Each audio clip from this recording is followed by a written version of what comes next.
यहाँ चाहिँ एकजना आमा हुनुहुन्छ, उहाँ चाहिँ जल्नु भएको भनेर जेएनजी आन्दोलनको क्रममा चाहिँ उहाँ जल्नु भएको। कहाँ जल्नु भएको तपाईँ?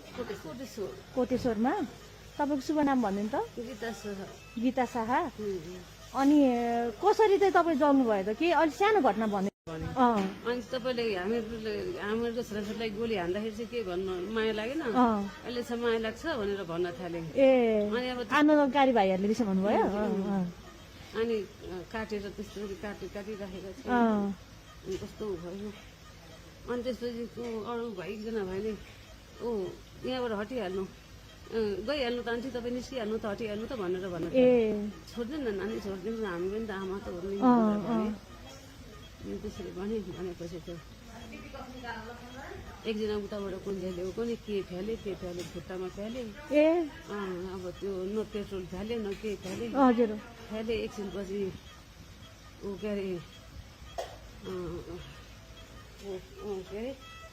त्यो अब पुलिस अब आगो जिउमा लागिसक्यो, पुलिसले बचाएर के गर्नु मैले। अनि यता बाटो जाँदै तपाईँको आगोमा जिउमा आगो लाग्यो तपाईँको?